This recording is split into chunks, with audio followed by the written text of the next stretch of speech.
ଭଗବାନ ଶ୍ରୀକୃଷ୍ଣ ଗୀତାରେ 3 ପ୍ରକାର ତପ କଥା କହିଛନ୍ତି। 1 ଶାରୀରିକ ତପ, 2 ବାଣୀରେ ତପ, 3 ମାନସିକ ତପ। ଶରୀର ଦ୍ୱାରା ଆମେ ଗୁରୁ, ବ୍ରାହ୍ମଣ, ବିଦ୍ୱାନ ଆଦିଙ୍କର ପୂଜା କରିବା, ନମ୍ର ଓ ବିନୟ ଭାବରେ ରହିବା, ପବିତ୍ର ଆଉ ସ୍ୱଚ୍ଛ ହେବା, ଆଖି, କାନ, ହସ୍ତ, ପାଦ, ଜିହ୍ବା ଆଦି ସମସ୍ତ ଇନ୍ଦ୍ରିୟକୁ ବଶରେ ରଖିବା, କୌଣସି ବି ପ୍ରାଣୀକୁ କଷ୍ଟ ନ ଦେବା ହେଉଛି ଶାରୀରିକ ତପ।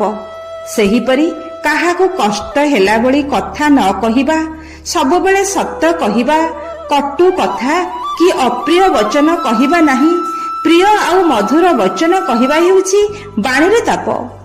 ଠିକ୍ ସେହିପରି ଉତ୍ତମ ଗ୍ରନ୍ଥ ଅଧ୍ୟୟନ କରିବା, ତାକୁ ମନ ଭିତରେ ଚିନ୍ତନ କରିବା, ମନନ କରିବା, ମନରେ ପ୍ରସନ୍ନ ରହିବା, ଶାନ୍ତ ରହିବା, ମୌନ ରହିବା, ଅନ୍ତଃକରଣକୁ ପବିତ୍ର ରଖିବା, ମନରେ କୌଣସି ଖରାପ ବିଚାର ନ ଆଣିବା ହେଉଛି ମାନସିକ ତପ।